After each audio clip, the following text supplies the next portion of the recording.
Hi, I'm Dave Kline, writer of the weekly Mountain Folklore column, published as part of Berks Country Magazine in Wednesday's Reading Eagle newspaper. This video is a supplement to a story I wrote about ATV Bakery.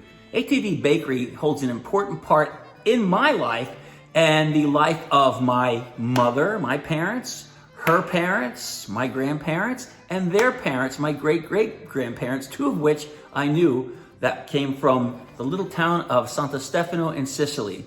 So the operation is still Sicilian run, family owned and operated. And I want to tell you something. When I was a little kid, my grandmother, who grew up in the south of Penn, what was called the Italian colony, truly the Sicilian colony, south of Penn Street in Reading, Pennsylvania. If I go to visit her on Sunday mornings, it just wasn't the same unless she made something she called pasta fritta. It's pasta fritta, or more plainly, fried dough. And what she'd do is she'd go to ATV, she'd buy the dough. She knew I was coming over to stay over. She knew I loved it. She'd make that dough, little round balls. She'd pat them out into like little pancakes. She'd put them in a frying pan and she'd add garlic and olive oil and coat them on both sides and fry them. I can't even tell you how much pasta fritta I ate in my lifetime. It was one of the great treats. As were all of what we call the high meals. So the high meals would be Easter, but especially Christmas, where we always had ATV bread or ATV dough on hand so that we could use the bread for dipping in our sauces with the meatballs and the sausages, or this product that my grandmother made called gabaladina, or we would use it to dip in the salads. I mean, I never let a good Italian vinaigrette go to waste. If I have some good, delicious oil and vinegar and ATV bread, that's a meal right there, you know, mangia, really perfect, primo stuff. And of course, we also would buy the dough to make our own pizzas. And to this day, my wife and I still are avid fans and customers of the ATV Bakery on South 3rd Street in Reading, Pennsylvania. So let's go ahead and meet Joseph Albert and take a tour of the ATV Bakery in Reading. So look at these. This is the first place the flour comes in. It's blown in about every 10 days. Mm-hmm. Two of these at how many pounds? 65,000. 65,000 pounds. Wow. And from there, what happens to it? Can we go over? Okay, let's go. Let's follow you. Top of the mixers.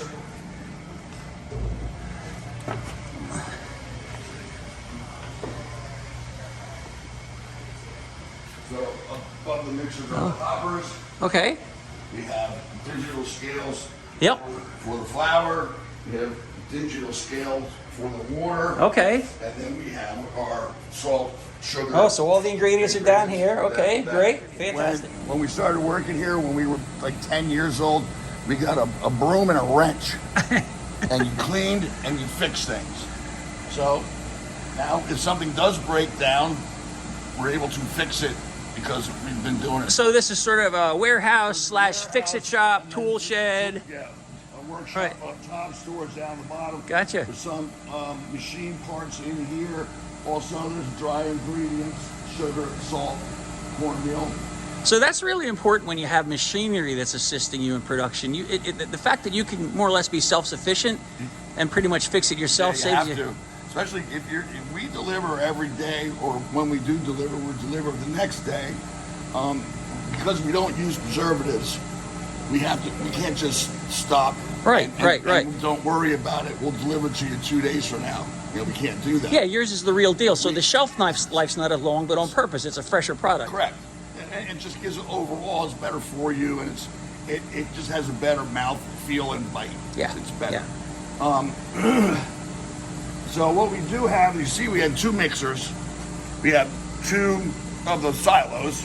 We have two roll lines. We have two ovens. So if something does break down, we can switch over while we're working. Oh, so redundancy. Yes. Right, so you can So not disappoint people. My grandfather and my dad knew enough to buy the properties around us, the houses that were around us, so that we had the room to do stuff like this until people got wind of what was going on. Then, of course, the value of the property went down. Yeah, right. I'll sell you my house. Yeah. $2 million. Right, exactly. What the roll divider does is gravity feeds dough into a piston, and then a piston punches the dough into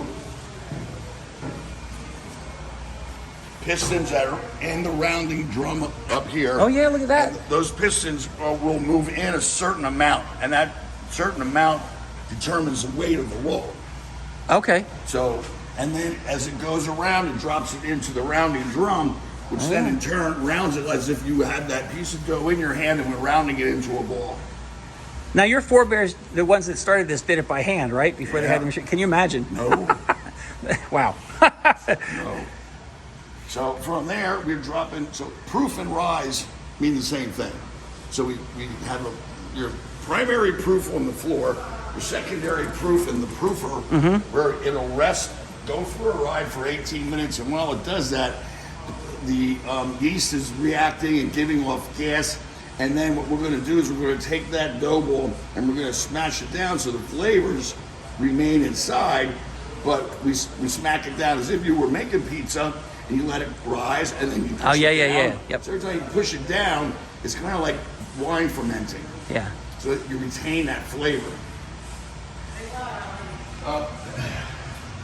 If we're making a Kaiser roll or a hamburger roll, we'll drop down here, and the roll will go into the little cup, and then that screw-looking thing will stamp. Okay, mark I see it. in the top of the roll. Amazing. That's where it gets that little pattern on the top, huh? Yeah. Okay. So And you can interchange those dies? we can interchange them here, Yeah. here, Okay. here. Yeah. Gotcha. There's- Okay. So Now, you got a if- lot of different operations out of one machine here. Yes. Okay. If we were making a roll, that dough ball that I described to you will drop into the sheeter, and the sheeter is a series of rolling pins that takes that dough ball and flattens it out into a pancake. So then that pancake will hit the chain as it comes out of the sheeter, and will roll the pancake up into a tube. So now you have the beginning of a roll. So from there, it goes underneath the pressure board, depending on the length that we want. So two pieces. There's this piece. This here, Okay. And then here. it goes on here. Yep. And obviously, the more pressure we put on that dough tube, the longer the roll. The longer is. to roll. Okay. Now you have to have the weight to match. So if we're doing a large hard roll, we're weighing it, scaling it up here at 5.5 ounces, where a small hard roll is 3.5 ounces. So these will run small hard, these will run the large hard. Okay. So I know a lot of times you go to sandwich shops and they will offer you. Do you want a hard roll or a soft roll? Yes. Aside from the texture, what really is the difference? It's The difference is the soft roll is baked in a pan. okay. The hard roll is baked on the hearth. Okay. And There you go. I'll Now show I you. know. I'll show you how we do that. So this part of the machine is called the retractor. So as the rolls come out, they'll come out like soldiers. So you have 1, 2, 3, 4, 5, 6 rows, 2, 3 rows of the 3 pressure boards. As they come forward, there's an electronic eye here, an infrared eye, that will make this table go back fast. Okay. It's like pulling the tablecloth out from underneath the dishes. Yep. And then they drop onto a board, a peel board, All right. which is covered in cornmeal. Over here, covered in cornmeal. Okay. Yes. So now if you get a hard roll and you see cornmeal on the bottom of Yep. it, Yep. Yeah, I do. it's a legit, it's baked on the hearth. Sometimes they'll bake it in a screen and they'll call it hearth. Now I know what that stuff was on the hard rolls. I never knew that before. Yeah. Okay. So for instance,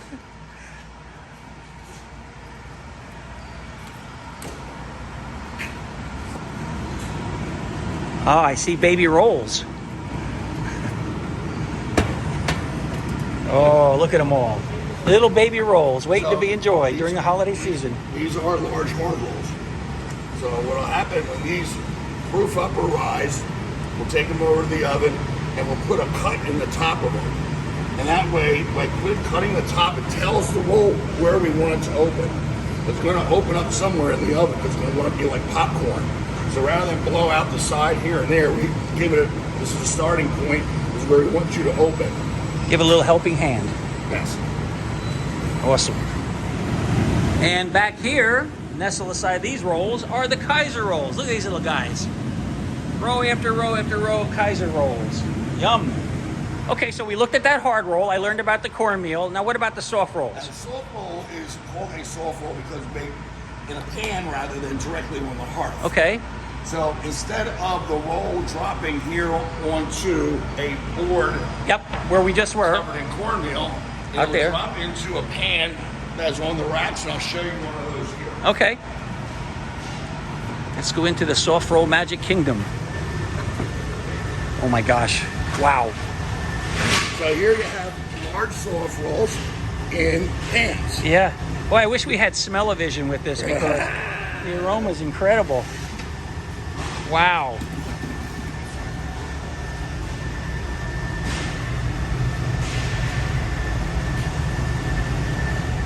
Now we're in the holiday season. I know you make specialty items for the holiday season. Look at this. Tell us about this. Good braided bread wreath.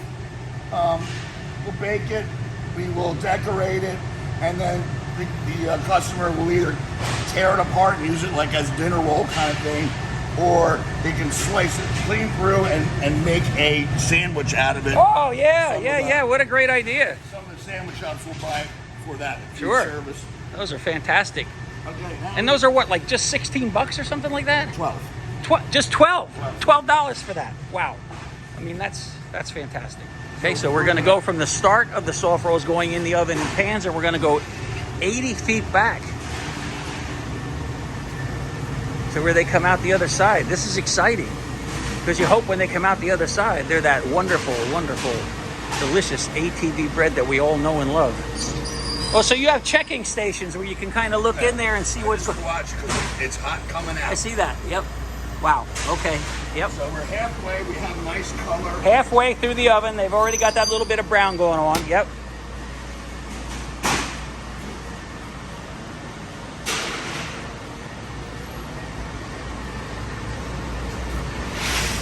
Oh, here they come. And then they get on another conveyor belt and they go somewhere else to get cut and separated, right? Correct. I would imagine. Awesome.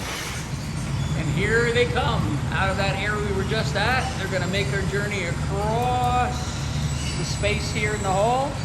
And they're going to go through that opening right there. Okay, so at ATV, they don't use preservatives. Big plus. So what do you do to store it? You have a big old freezer here. And this is in case you get a last minute order, you have some inventory, you can accommodate a customer, sometimes even at the last minute, right? Correct. Okay. Okay. Nice.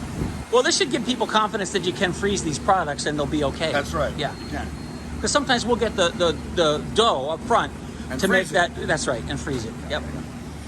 So we've just entered another room, and where I showed you those rolls we're going through, they're still going through.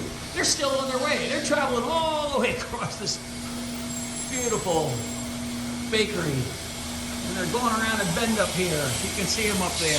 Look at them. They're just waiting for you to enjoy them. Huh? They go around the bend, and oh look, they go all the way down there yet too. All the way down to the end down there. And there they get on that cooling tower. So on the bottom we have wheat, small, soft rolls. And up top we'll have white small soft rolls, the white Italian dough as opposed to the whole wheat. So we started doing the whole wheat because of the school got popular, Obama. But we still make this for various sandwich shops and markets. Like up Lancaster County Way, farm markets will use this a lot.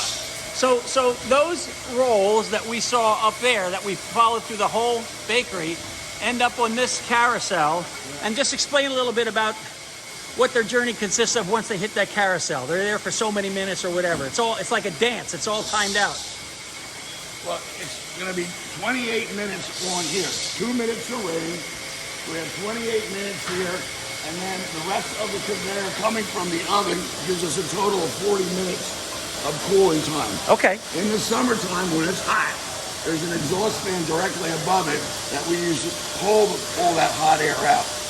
Otherwise, you don't want to pack the roll if it's over 90 degrees.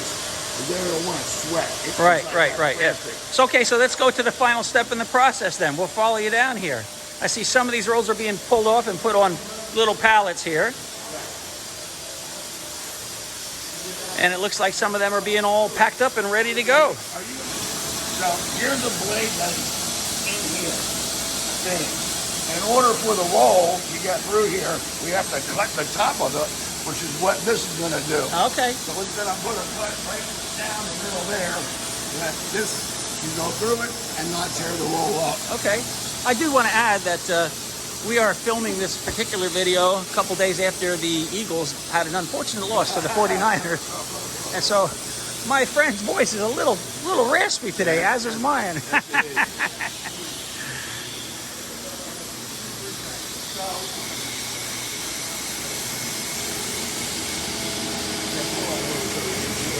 Oh yeah, yep. There you have a hinge cut. That's very nice. Ready to go.